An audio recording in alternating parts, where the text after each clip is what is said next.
Salam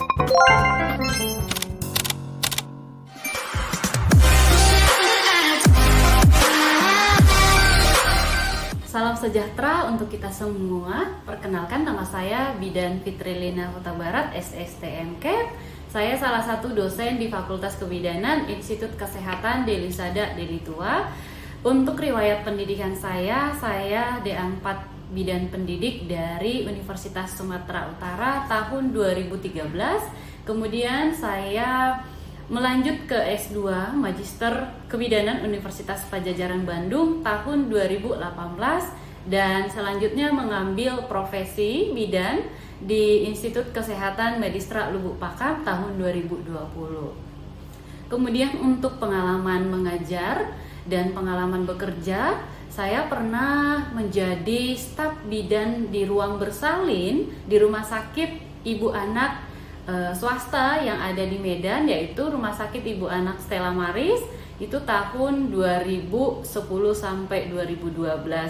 Jadi sebagai bidan saya sangat mencintai profesi saya dan saya ingin melanjutkan pendidikan sehingga saya mengambil S2 Kebidanan di Unpad, dan setelah tamat saya melamar ke Institut Kesehatan Deli Sada dan sampai saat ini saya mengajar di sini. Kemudian untuk riwayat jabatan, saya saat ini menjadi Kepala UPMF atau Unit Penelitian dan Pengabdian Masyarakat Fakultas. Pastinya sebagai kepala unit saya punya tanggung jawab besar. Dan selain dari UPMF, saya juga ditugaskan menjadi tim audit mutu internal di Fakultas Farmasi yang masih di dalam Institut Kesehatan Deli Sada. Kemudian sebagai untuk di tahun ajaran 2021-2022 saya juga dipercayakan untuk menjadi sekretaris jurusan di fakultas, dan setelah itu saya juga pernah menjadi PIC ataupun person in charge sebagai koordinator PT khususnya di perguruan tinggi. Nah, untuk sebagai koordinator itu memiliki peran yang sangat banyak dan tanggung jawabnya sangat tinggi. Kenapa? Karena untuk program kampus mengajar ataupun kampus merdeka itu memiliki beberapa program. Salah satunya adalah kampus mengajar, kemudian ada lagi magang bersertifikat, studi independen, ada pertukaran mahasiswa merdeka. Nah, kemudian ada lagi membangun desa atau KKNT. Semuanya itu harus saya terangkan sebagai penanggung jawab koordinator PT, baik untuk dosen dan juga mahasiswa. Nah, untuk meningkatkan wawasan mahasiswa, saya sudah melakukan beberapa pertemuan, baik itu secara Zoom, sosialisasi Zoom, ataupun melalui interaksi di kelas. Bagaimana meningkatkan wawasan mahasiswa agar mereka bisa tertarik untuk mengambil pertukaran mahasiswa merdeka ataupun kampus mengajar, dimana dengan mengikuti salah satu program kampus merdeka, mahasiswa pastinya banyak mendapatkan keuntungan. Tidak hanya mahasiswa, bahkan dosen dan juga perguruan tinggi yang bisa meningkatkan akreditasi baik itu di institutnya ataupun di universitasnya dan juga di prodinya. Nah, manfaat yang dapat didapatkan oleh mahasiswa itu banyak. Salah satunya adalah mendapatkan nilai konversi sebanyak 20 SKS, kemudian mendapatkan uang saku, kemudian punya pengalaman menjadi pemimpin, kemudian punya pengalaman untuk menghargai beragamnya masyarakat, budaya, suku yang ada di Indonesia. Kemudian selain daripada itu juga mendapatkan sertifikat dari pemerintah kita pastinya. Kemudian selain dari menjabat, penghargaan-penghargaan yang sudah saya dapatkan itu ada juga sejalan dengan kampus merdeka, di mana sebelum diangkat menjadi PIC ataupun koordinator kampus merdeka, saya juga sudah pernah menjadi DPL ataupun dosen pembimbing lapangan di kampus mengajar angkatan kedua itu di tahun 2021. Kemudian pernah juga mendapatkan beasiswa retooling yang judulnya ataupun pelatihannya adalah Helping Babies Birth, yang ada kaitannya juga dengan mata kuliah saya, yaitu di asuhan pada bayi baru lahir. Nah, itu adalah salah satu kompetensi vokasi dosen pendidikan tinggi vokasi. Itu saya dapatkan di tahun 2018. Kemudian pernah juga menjadi best paper di tahun 2019, itu yang menyelenggarakannya adalah ICIMAT ataupun International Conference of Health Informatics. Nah, kemudian penghargaan yang pernah saya dapatkan juga selalu berpartisipasi menjadi panitia di kampus, baik itu sebagai panitia judisium, panitia wisuda, penerimaan mahasiswa baru. Nah, itu bisa saya sebagai perannya sebagai MC dan juga sebagai konduktor. Lalu untuk penelitian saya, penelitian yang sudah pernah didapatkan hibah dari Ristek Dikti, salah satunya pernah mendapatkan hibah PDP, yaitu dengan judul penerapan buklet untuk peningkatan pengetahuan dan kepatuhan minum antiretroviral. Dan di sini dananya sebanyak 19.990 dan sebagai ketua, dan sudah publish di jurnal terakreditasi secara nasional Sinta 5. Kemudian yang kedua, saya juga pernah menang sebagai anggota PDP dengan judul pengaruh pemberian jus buah naga terhadap pemberian perubahan kadar profil darah pada ibu hamil dengan anemia, dan sudah terakreditasi, sudah dipublish dan sudah terakreditasi nasional Sinta 5. Kemudian untuk pengabdian masyarakat sejalan dengan apa yang sudah saya dapatkan ataupun sudah saya publish di penelitian, yaitu salah satunya saya sudah melaksanakan Tridharma Perguruan Tinggi dengan pengabdian kepada masyarakat. Jadi judul yang saya sudah abdikan yaitu edukasi buklet HIV. Nah, itu untuk meningkatkan pengetahuan remaja di tahun 2021 dan sudah dipublish di jurnal. Kemudian virtual edukasi kesehatan online, dan masih ada beberapa pengabdian yang sudah saya lakukan dan sudah bisa dilihat di Sister. Kemudian saya juga sudah melakukan atau melaksanakan HKI, yaitu hak kekayaan intelektual. Salah satunya adalah yang pertama itu pengaruh pemberian aromaterapi lavender yang sudah saya dapat di ICIMAT. Kemudian yang kedua pengetahuan HIV dan kepatuhan minum obat. Kemudian HKI yang ketiga itu terkait dengan percepatan penyembuhan luka post-operasi dengan mengonsumsi ikan gabus. Lalu HKI yang keempat terkait dengan kehamilan yoga dan prenatal yoga, dan ini ada bukunya. Dan yang kelima edukasi tentang message counter pressure terhadap pengurangan rasa nyeri. Dan yang keenam itu ada HKI edukasi buklet HIV. Kemudian untuk produk buku yang sudah saya dapatkan dan sudah saya tulis, yang pertama itu ada buklet pengetahuan HIV/AIDS. Jadi sejalan antara penelitian, pengabdian masyarakat, buku dan juga HKI itu sejalan, bahkan nanti di mata kuliah. Nah, yang kedua saya juga sudah pernah menulis buku dengan judul kehamilan dan prenatal yoga yang sudah mendapatkan ISSBN. Kemudian beberapa buku yang akan menyusul, ada 2 terkait dengan asuhan, masa nifas, dan juga profesionalisme kebidanan.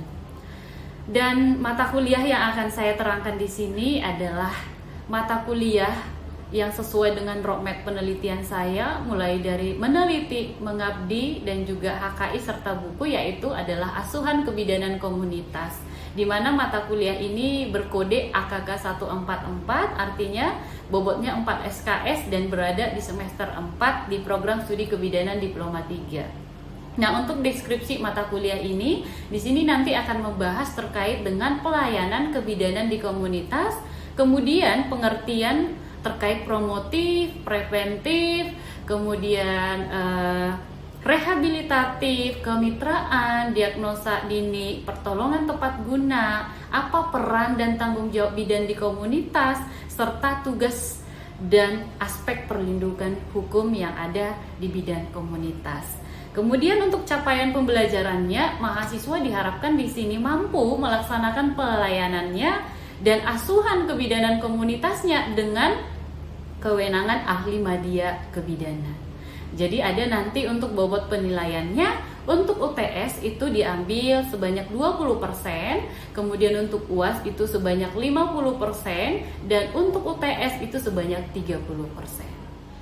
Selanjutnya saya akan mendeskripsikan mata kuliah dengan kode AKK 144 Kebidanan Komunitas. Nah, dengan bobot SKS ada 4 SKS. Nanti itu berada di semester 4 di program studi Diploma 3. Deskripsi mata kuliah asuhan kebidanan komunitas yang pertama akan membahas terkait pelayanan kebidanan komunitas dan ruang lingkup yang ada di pelayanan kebidanan komunitas. Ada definisi dari promotif, berarti kita mengedukasi masyarakat untuk meningkatkan pengetahuan dan juga sikap dari masyarakat. Kemudian ada preventif, mencegah, kemudian ada rehabilitatif. Yang kedua itu membahas kemitraan dan diagnosis dini pertolongan tepat guna. Selanjutnya sasaran kebidanan komunitas. Nah, itu apakah sudah sesuai dengan sasaran? Selanjutnya memahami apa peran serta dari masyarakat dan upaya dalam membina peran serta masyarakat. Selanjutnya tugas dan tanggung jawab bidan di komunitas apa saja dan aspek perlindungan hukum bagi bidan di komunitas. Dan yang berikutnya adalah memahami asuhan intranatal dan standar pelayanan kebidanan komunitas. Kemudian sistem pembelajaran ataupun metode perkuliahan dari delivery atau bagaimana saya menyampaikan materi perkuliahan kepada mahasiswa.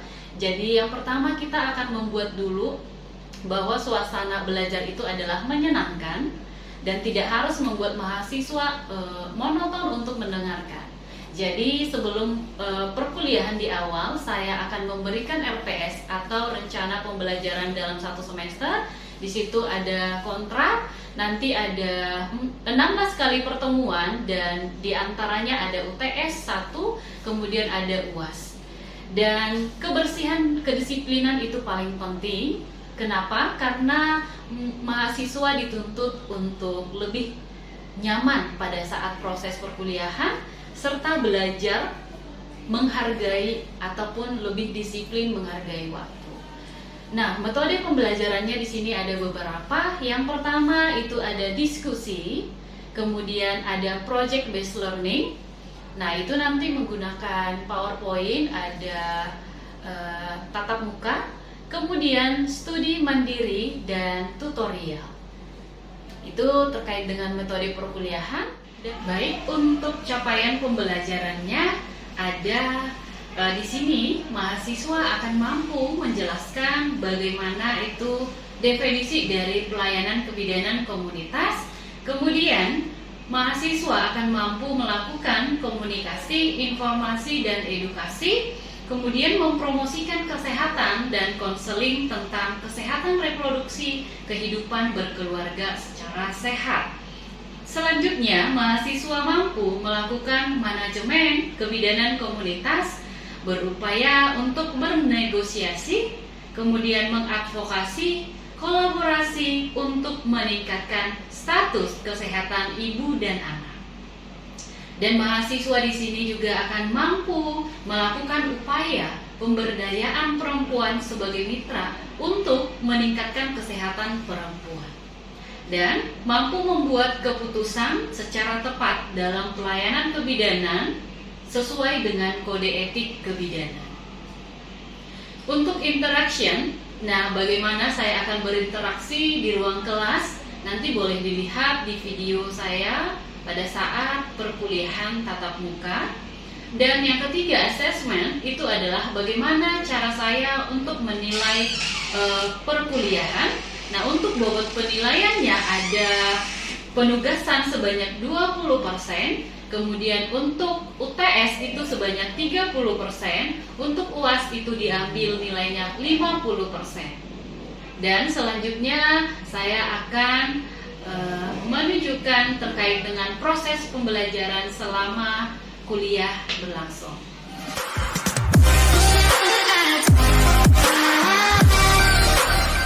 Oke, baik, selamat sore.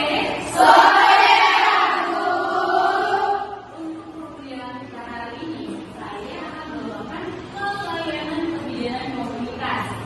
Sebelum ke sini, kira-kira ada yang tahu apa itu kebijakan komunitas? Apa? Ayo. Ada dia ya, melayani di masyarakat, individu ya. Nah, siapa yang pembelajarannya nanti kita akan memahami dulu apa definisinya, kemudian memahami tanggung jawab bidan dan ruang lingkup kebijakan khusus di komunitas, dan terakhir nanti ada kuis ya. Nah, kemudian topiknya yakni definisi, tanggung jawab, ruang lingkup, terakhir kita ada post-test kuis. Nah, sebelum ke topik, apa sih yang bisa kamu simpulkan dari gambar berikut? Lingkungan, apa lagi? Edukasi. Nah, itu kira-kira individu atau masyarakat? Ya, jadi tugas bidan di komunitas itu banyak. Lebih dari kebijakan komunitas, pelayanan kebijakan menekankan kepada aspek yakni fisiko, sosial, budaya. Ya, jadi kalau ada budayanya yang pakai misalnya minyak karo, ya tidak masalah, ambil segi positifnya dan tinggalkan segi negatifnya. Ya. Nah, lalu bidan juga dituntut memberikan pelayanannya bisa secara individual, bisa secara kelompok. Paham ya sampai di sini? Oke, selanjutnya pelayanan kebijakan komunitas harus bisa mengatasi masalah. Ya, jadi kamu nanti ditempati di suatu desa, ada 20 kakak atau bahkan lebih, cari yang mana yang menjadi masalahnya. Lalu kamu prioritaskan. Oh, ternyata stunting yang paling banyak. Atau misalnya, pengetahuan mereka terkait dengan HIV/AIDS itu masih minimum. Berikan buffet atau berikan yang leaflet atau video yang bisa mengedukasi masyarakat terkait dengan apa? HIV/AIDS. Itu contohnya ya. Nah, jadi mampu meningkatkan kesejahteraan masyarakat, memecahkan masalahnya. Oh, ternyata dengan diberikan buku tadi, masyarakatnya jadi paham loh. Apa itu? Lanjut ke preventif. Tadi promotif sudah mengedukasi. Sekarang preventif, apa itu preventif? Kalau mencegah, berarti apa contohnya? Imunisasi. Imunisasi apa contohnya? Siapa yang bisa? Kasih contoh satu aja, imunisasi ini Bu. Ya, silakan. Imunisasi BCG, ada? DPT. Imunisasi apa lagi? Imunisasi campak banyak kan? Nah, itu semuanya tujuannya apa? Mencegah penyakit itu. Oke, masuk deteksi dini komplikasi. Deteksi dini di sini contohnya apa? Supaya tidak terlambat menuju. Ada dipakai USG, ada dipakai apa lagi? Aku cek untuk mengecek kadar gula darah. Nah, kalau sudah tahu diri diabetes, maka kita bisa mengedukasi. Oh, ibu nanti bisa menggunakan makanan gula-gula dan lain sebagainya. Supaya apa? Supaya tidak terlambat menuju. Nah, lanjut ke preventif.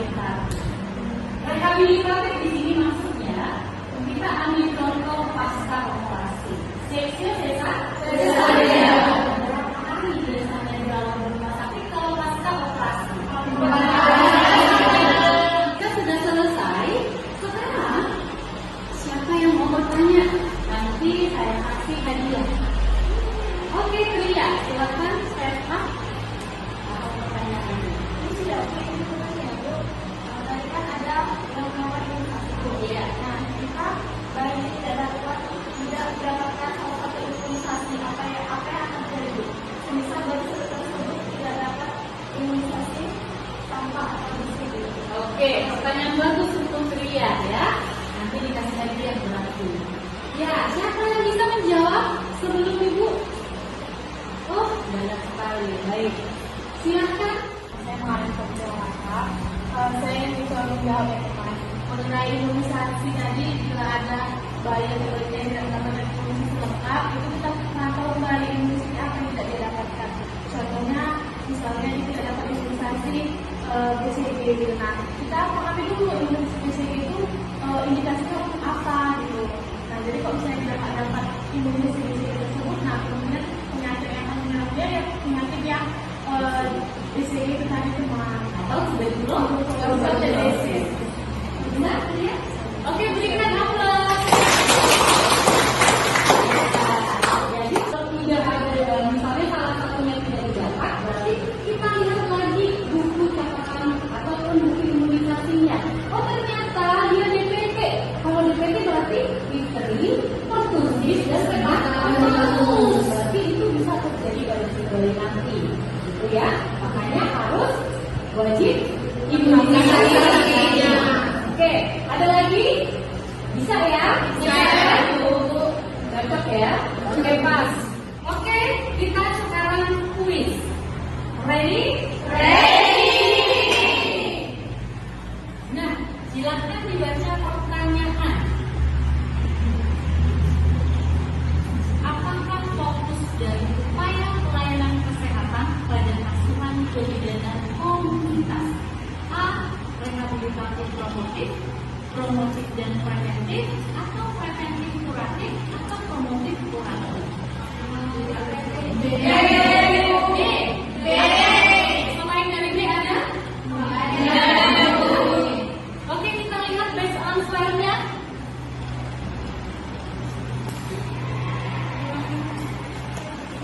Oke, kita lihat best answer-nya adalah B.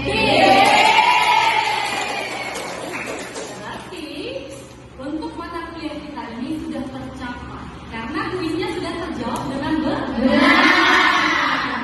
Oke, baik, sampai di sini dulu untuk perkuliahan kita. Terima kasih kepada adik-adik yang sudah semangat untuk belajar terkait dengan pelayanan kebidanan komunitas. Semoga bermanfaat dan kita ketemu lagi di minggu depan. Oke, selamat sore.